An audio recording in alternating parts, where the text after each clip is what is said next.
주님의 평화가 여러분들과 함께 하시기를 바랍니다. 마스크를 바꿨더니 숨이 엄청 차네요.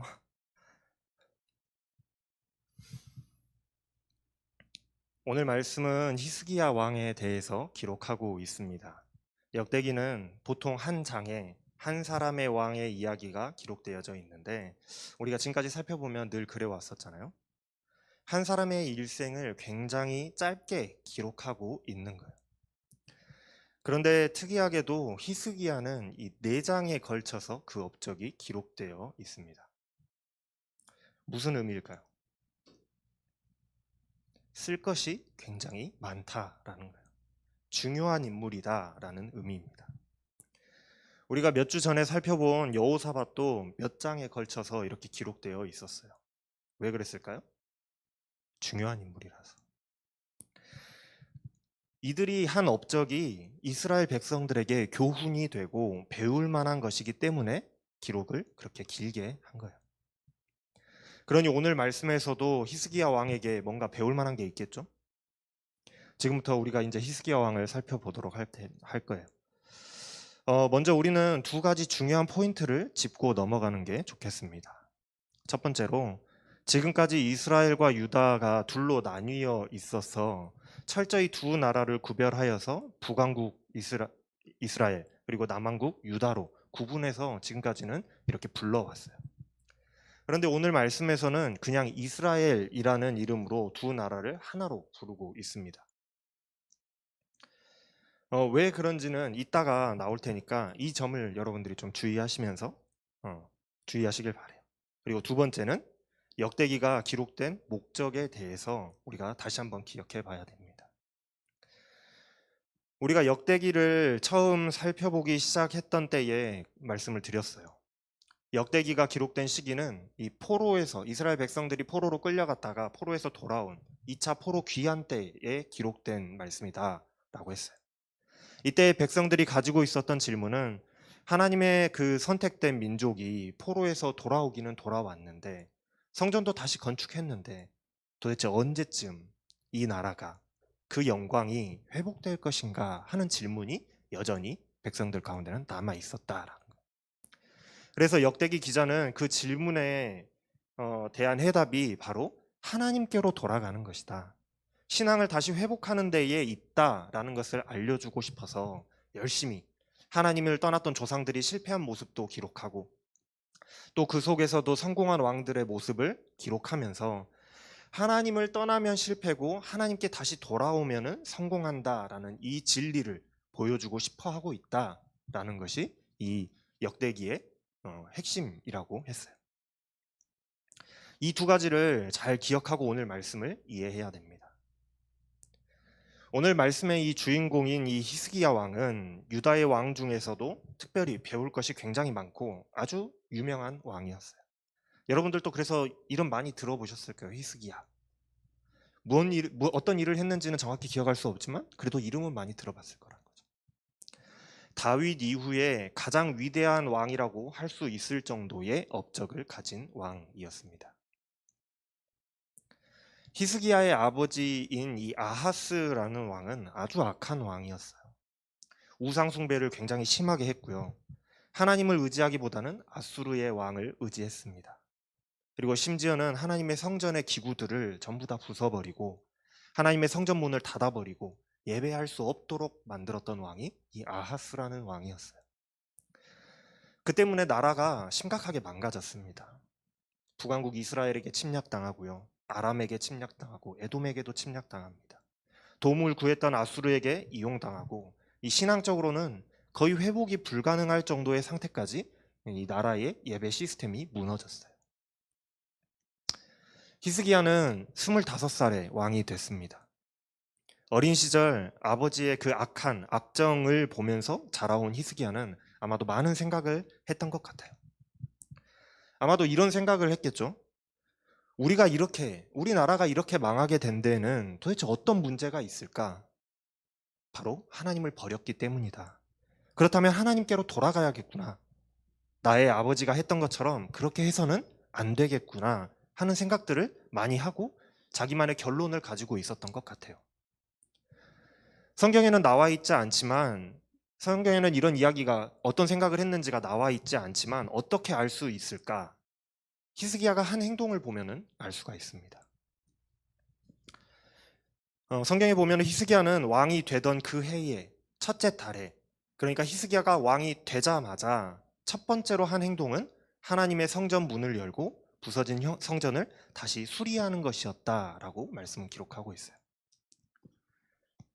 히스기야는 아버지 아하스가 성전문을 닫고 성전의 기물들을 다 파괴하고 그곳에서 우상을 숭배하는 그런 우상의 집을 만들어 놓은 그 방치해 놓은 성전을 수리하는 것에서부터 자신의 그 왕의 일을 시작을 합니다. 이것이 히스기야의 첫 번째 연설이에요. 레위 사람들아, 내 말을 들으라. 너희는 성결하게 하고 너희 조상들의 하나님 여호와의 전을 성결하게 하여 그 더러운 것을 성소에서 없애라. 우리 조상들이 범죄하여 하나님 보시기에 악을 행하여 하나님을 버리고 얼굴을 돌려 여호와의 성소를 등지고 낭실 문을 닫으며 등불을 끄고 성소에서 분향하지 아니하며 이스라엘의 하나님께 번제를 드리지 아니하므로 예루살렘에 진노하시고 내버리사 두려움과 놀람과 비웃음거리가 되게 하신 것을 너희가 똑똑히 보았다. 이 때문에 우리 조상들이 칼에 엎드러지며 우리 자녀와 아내들이 사로잡혔다. 이제 이스라엘의 하나님 여호와와 더불어 언약을 세워 그 맹렬한 노를 우리에게서 떠나게 할 마음이 내게 있으니 내 아들들아 이제는 게으르지 말라. 하나님께서 이미 너희를 택하사 그 앞에 서서 수종들어 그를 섬기며 분향하게 하셨느니라. 이게 히스기야가 처음 자기가 왕이 되자마자 성전을 다시 정화시키는 그 작업을 하면서 했던 연설이에요. 각오가 대단하잖아요. 히스기야가 왕이 된 그 날, 그 해의 그 첫 번째 달, 그 첫 번째 날에 성전 정화를 시작을 합니다. 이미 왕위에 오르기 전부터 뭘 해야 될지, 내가 어떤 일을 해야 될지를 생각하고 계획해 두지 않았다면 이렇게 할 수 없는 거예요. 자기가 왕이 된 첫째 날부터 그 일을 했다는 거예요. 성전을 정화하기 시작한 지 16일이 되어서야 성전이 다시 옛날의 제 모습을 찾았다라고 말씀은 이야기하고 있습니다. 성전이 다 갖춰졌다고 해서 성전의 모습들이 다 갖춰졌다고 해서 끝난 것이 아니었어요. 성전에서 일하는 제사장들을 성결하게 해야 되는데 오랫동안 성전 문이 닫혀져 있었고 방치되어 있었기 때문에 성결한 제사장이 없었어요. 게다가 제사장들을 새로 임명을 해서 많은 제사장들을 보유해야 되는데 그러지 못했다라는 거예요. 그래서 제사장의 숫자도 부족했습니다. 그래서 29장 34절에 보면은 제사장의 숫자가 부족했다라고 말씀이 기록하고 있거든요. 상황이 이런 상황이었어요. 지금까지 쭉 이야기했던 이 상황들이 오늘 말씀을 이해하는데 굉장히 중요합니다. 오늘 말씀 30장의 말씀은 유월절 준비에 관한 말씀이에요. 히스기야는 성전을 정화하는 동시에 백성들이 영적인 개혁이 필요하다라고 생각했던 것 같습니다. 그래서 성전 정화를 명령하고 나서 그 동시에 추진했던 것이 바로 유월절의 회복이었어요. 여러분, 솔로몬 이후에 이 히스기야 때까지 근 300년이라는 기간이거든요. 이 300년의 기간 동안에 이스라엘이 유월절을 한 번도 지키지 않았다는 사실을 여러분들 알고 계시나요? 솔로몬 이후에 이스라엘이 둘로 갈라졌고 이스라엘 자손들은 한 번도 유월절을 제대로 지켜본 적이 없었습니다. 놀랍죠? 30장 26절에 보면은 예루살렘에 큰 기쁨이 있었으니 이스라엘 왕 다윗의 아들 솔로몬 때로부터 이러한 기쁨이 예루살렘에 없었더라 하고 말씀하고 있어요. 유월절은 이스라엘 자손들에게 특별한 의미가 있는 그런 절기였습니다. 유월절이 어떤 절기인가요? 이스라엘 자손이 애굽에서 노예 생활을 할 때에 그들을 구원해 내신 하나님의 그 놀라운 역사를 기억하고 기념하는 절기잖아요. 그게 유월절이에요. 유월절은 출애굽 구원의 사건을 기억하고 또 하나님이 이스라엘 자손들과 맺으신 그 언약을 기억하여서 하나님과 이스라엘 자손 사이에 어떤 관계가 있는지, 하나님과 우리가 어떤 관계인지, 하나님의 백성으로서 이스라엘 자손의 정체성이 도대체 무엇인지를 그때그때마다 기억하도록 제정해 놓은 절기가 이 유월절 절기였다라는 거예요. 이렇게 중요한 절기를 그동안 300년 동안이나 되는 시간, 긴 시간 동안에 백성들이 잊어버리고 살았다라는 거예요. 이스라엘 자손의 정체성을 잃어버리고 살았던 기간과 같다라는 의미입니다. 히스기야는 그래서 백성들의 신앙을 개혁하기 위해서는 이 유월절을 다시 한번 회복시켜야 되겠다라고 생각하고 그것을 회복시키고자 했던 거예요.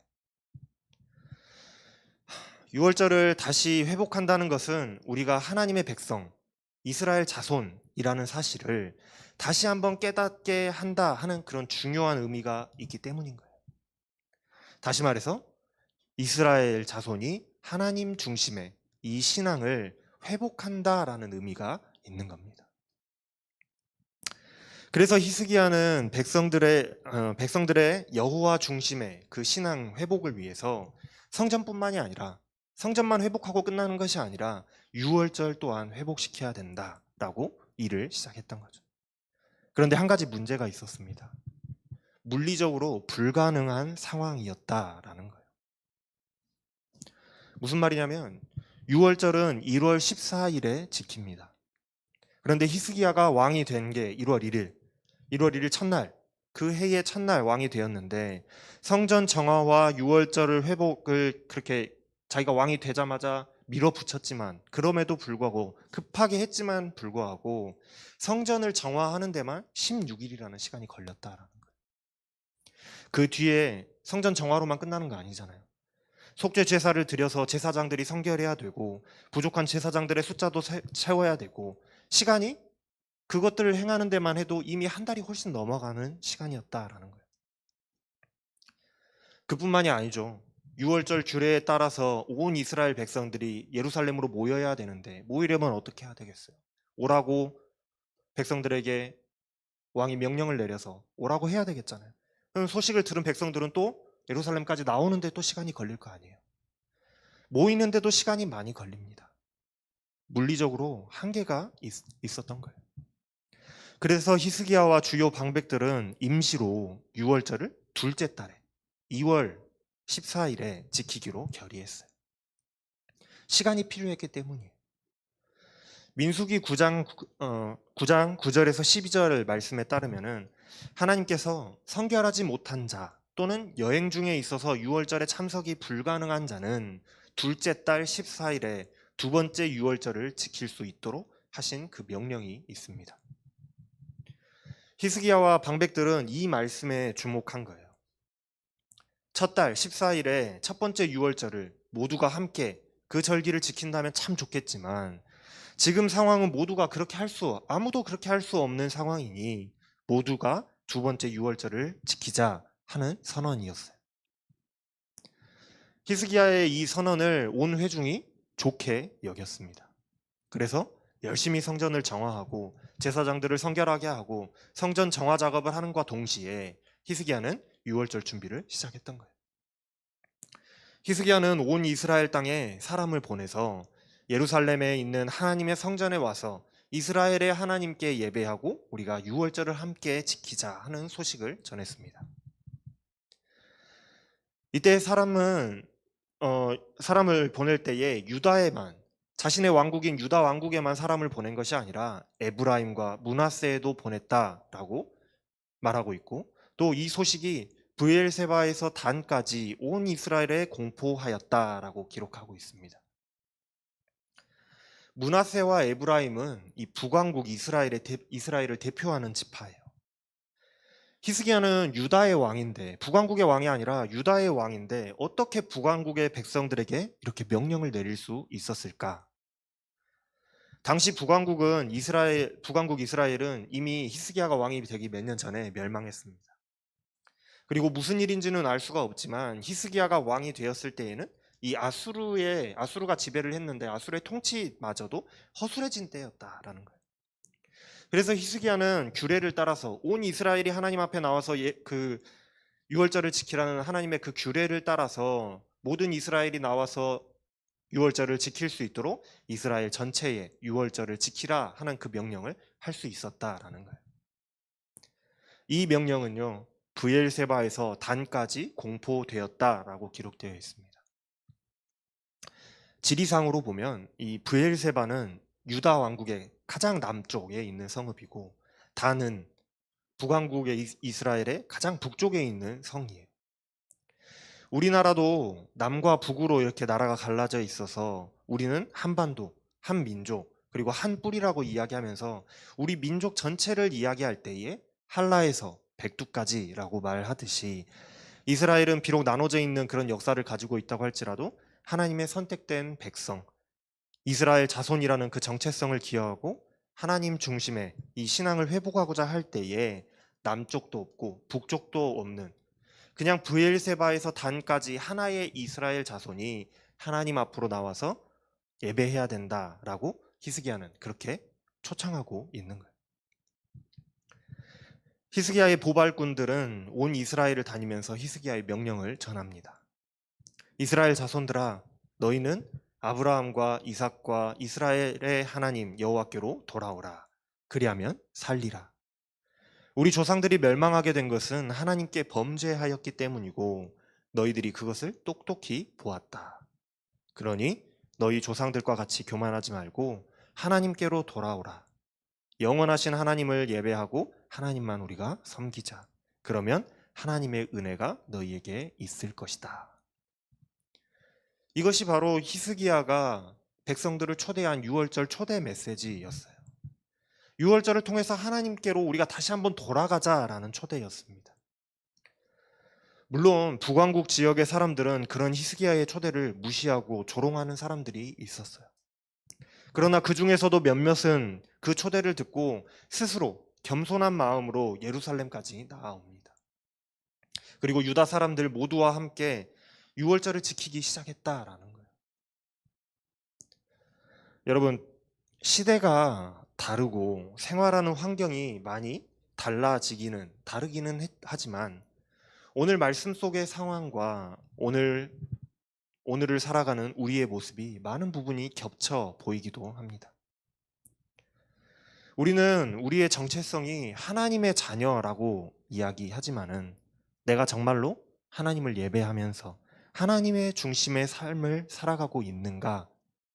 내가 정말 하나님의 자녀의 모습인가? 라는 것을 생각해 본다면 오히려 이스라엘 자손들과 같이 하나님의 자손의 정체성을 잊어버리고 하나님 중심의 신앙을 잃어버리고 그냥 세상을 살아가는 사람들과 똑같이 그저 바쁘게만 살아가고 있지는 않는가. 이제 대학도 가고 사회생활도 하다 보니 점점 더 세상이 더 가까워지고 하나님 중심의 삶에서 멀어지고 있는 것 같지는 않냐는 것이죠. 나의 일상이 고단해서 더욱 나의 삶이 더 소중해서 내가 하나님의 자녀라는 사실을 잊어버리고 살아가게 되지는 않더냐라는 말입니다. 안 그래도 이 시대에 청년으로 살아간다는 것이, 하나님의 자녀로서 하나님 중심으로 살아간다는 것이 너무나도 어렵게 만드는 세상인데, 코로나가 우리의 삶을 바꿔놓은 지 벌써 수개월이 지났잖아요. 처음에는 이상했던 것들이 이제는 일상이 됐습니다. 예배도 온라인으로 드리다 보니까 점점 익숙해져 가는 거예요. 교회 가는 게 귀찮아지죠. 예배하는 게 귀찮아져요. 처음에는 온라인으로라도 예배를 잘 드려보려고 일찍 일어나서 씻고 옷도 챙겨 입고 화장도 하고 준비된 모습으로 유튜브를 켜고 앉았는데, 이제는 좀 시간이 지나고 나니까 자다 일어나서 누워서 이불 속에서라도 참여하면 다행입니다. 안 봐요. 언제 어디서건 핸드폰만 가지고 있으면, 인터넷만 되면 참여할 수 있는 너무나도 편리한 시스템인데 참여하지 않게 되더라는 거죠.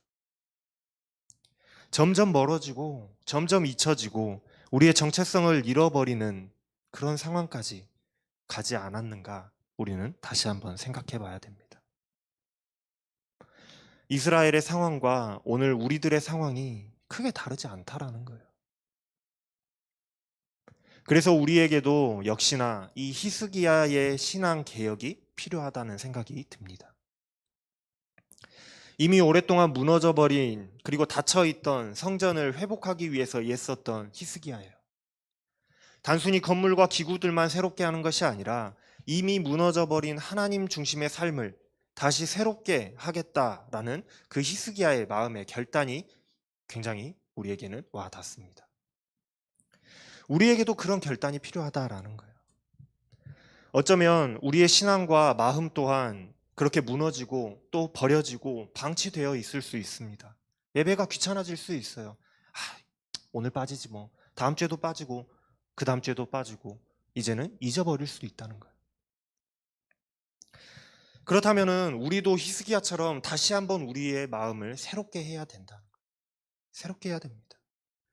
하나님을 예배할 준비를 하나님 중심의 신앙으로 돌아갈 준비를 해야 된다라는 거예요. 지금 상황이 현실적으로 우리가 함께 모여서 예배할 수 없는 그런 상황입니다. 그러나 히스기야는 어떻게 했습니까? 예배할 수 없는 상황에서 주어진 상황에서 할 수 있는 최선의 것을 하잖아요. 유월절을 제때 지킬 수 없었지만 차선책으로 택해서 모든 이스라엘 백성이 하나님 중심의 신앙을 회복할 수 있도록 유월절을 둘째 달에 준비해서 지키잖아요. 우리는 코로나라는 상황 때문에 모여서 예배할 수 없는 이 상황이 빈번하게 발생하게 되었지만은 우리에게도 차선책이 있습니다. 이렇게 온라인으로 예배하는 일이에요. 우리에게 주어진 상황 속에서 우리가 할 수 있는 일을 하면 되는 거예요. 온라인으로 예배하다 보니 귀찮고 또 언제든지 할 수 있다고 미루고 또 잊어버릴 수 있어요. 그런 마음이 들 수 있습니다. 사람이라면 그래요. 그런데 우리가 히스기야와 같은 그런 다시 한번 하나님께로 돌아가고자 하는 그 결단의 마음이 있다면은 차선책이라도 하나님 앞으로 돌아가고자 하는 그 마음이 결단과 노력이 우리를 신앙의 회복으로 이끌어 가는 것입니다. 그게 바로 히스기야의 위대한 점이에요. 지금껏 이스라엘의 왕들을 평가할 때에 다윗과 비교해서 많은 평가들이 이루어져 왔습니다.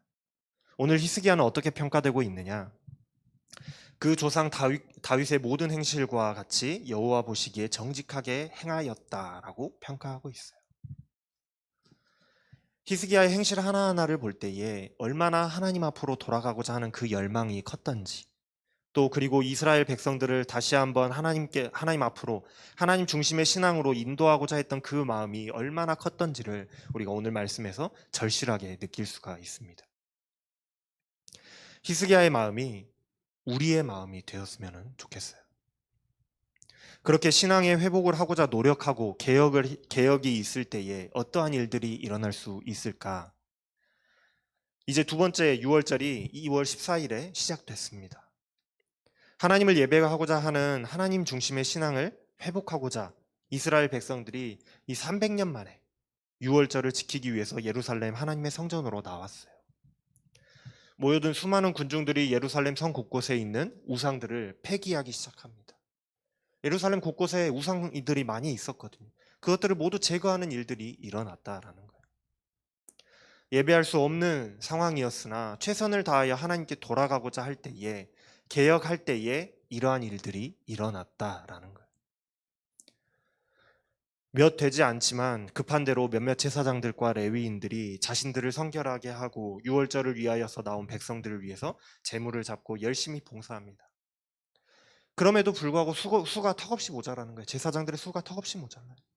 심지어 너무 오랫동안 예배하지 않았던 북이스라엘의 사람들은 정결하지 못한 상태로 그냥 나왔습니다. 그리고 정결하지 못한 상태로 유월절 식사를 하면 안 되는데도 불구하고, 그것은 범죄임에도 불구하고 유월절 식사를 정결하지 못한 상태로 그냥 식사를 하는 거예요. 이때에 히스기야는 그 백성들을 위해서 중보기도 합니다. 하나님, 저들을 사하여 주시옵소서. 저들이 결심하고 나왔사오니 비록 정결하지 못했다 할지라도 저들의 죄를 용서하여 주시옵소서. 히스기야가 그 백성들을 위해서 간절히 기도했을 때에 하나님께서 히스기야의 기도를 들으시고 그들을 고치셨다라고 말씀은 기록하고 있습니다. 여기서 고치다라는 단어, 라파라는 단어는 육체의 질병을 치료하는 의미가 있기도 하지만 정신적인, 영적인 치료까지도 모두 포함하는 단어예요. 하나님께서 정결하지 못한 채로 유월절 예배에 참여한 백성들을 고치셨다라는 것은 그들의 깨어진 마음, 그들의 상한 심령, 그리고 그들의 정결하지 못한 신앙 상태까지도 이제는 하나님 중심으로 살아가고자 다시 한번 유월절로 모인 그 백성들의 마음과 결단을 보시고 또 히스기야의 중보 기도를 들으시고 그들을 용서하시고 치유하셨다라는 의미인 겁니다. 우리가 히스기야에게서 배울 두 번째 마음은 바로 이러한 기도의 마음이에요. 요즘 살아가는 게 어때요? 나 하나 지키기도 힘들고 나의 믿음 지키기도 힘든 시대에 살아가고 있지만 그럼에도 불구하고 우리는 하나의 공동체로 내 옆에 있는 친구, 내 옆에 있는 형제, 자매, 신앙이 흔들리고 있는 그 형제 자매가 하나님 앞에서 멀어져 갈 때에 그들을 위해서 우리가 함께 기도하는 마음이 필요하겠다라는 거예요. 그때에 우리가 함께 기도할 때에 하나님께서 치유하신다 하는 말씀이 오늘 말씀에 기록되어 있습니다. 우리가 함께 서로를 위해서 기도할 때에 회복이 일어나는 거예요. 6월절은 총 7일간 이어졌습니다. 이 축제의 기간 동안에 하나님을 찬양하는 소리와 기쁨과 감사가 넘쳐났다라고 말씀은 기록하고 있어요. 그리고 그 7일도 모자라서 7일을 더 연장해서 지킵니다. 왕과 또 방백들은 자신이 가진 그 소와 양의 짐승들을 수없이 많은 그 모인 백성들을 위해서 내어줘요. 너무 많은 수였기 때문에 제사장들이 모자랄 지경이었지만 레위인들이 모자랐지만 그동안에 자신들을 성결하게 한 제사장들이 또 충원되어서 합류해서 할 수 있는 데까지 힘이 닿는 데까지 이 유월절 축제가 계속해서 이어집니다. 이러한 큰 기쁨이 솔로몬 이후에 지금까지 없었다라고 말씀이 마지막으로 이야기하고 있는 거예요. 그리고 이 축제가 끝났을 때에는 백성들은 각자의 자리로 돌아가서 우상들을 찍어내고 모두 다 파괴하고 우상의 산당들을 없애기 시작했습니다. 그 일들이 이스라엘 전역에서 일어났다라는 거예요. 여러분, 비록 오늘날 세상을 살아가다 보면은 하나님 중심으로 살아가며 내가 하나님의 자녀라는 정체성을 잊어버리고 살아가기가 쉬운지도 모릅니다. 그걸 잊어버리기가 더 쉬워요. 그리고 예배가 너무 쉬워진 세상에서 오히려 너무 쉽기 때문에 멀어지고 잃어버릴지도 모르겠어요. 그러나 이럴 때일수록 우리는 히스기야와 같은 신앙의 개혁이 우리에게도 필요합니다. 더 하나님을 찾고 더 하나님께로 돌아가는 노력 그리고 결단이 필요한 때예요. 어려운 중에도 우리가 하나님께로 돌아올 때에 우리에게 이전에 맛보지 못한 기쁨이 넘쳐날 줄로 믿습니다. 그리고 각 처소에서 신앙의 개혁이 일어날 줄로 믿습니다. 혼자 하기 어려워서 견디기 어렵습니다. 함께 기도하며 서로를 위해서 중보하며 함께 예배하고 기뻐하며 하나님께로 계속해서 돌이키는 그런 신앙 공동체, 그런 히스기야의 기도를 우리가 함께하는 그런 공동체가 우리 영도교회 청년 공동체가 되기를 바랍니다. 기도하겠습니다.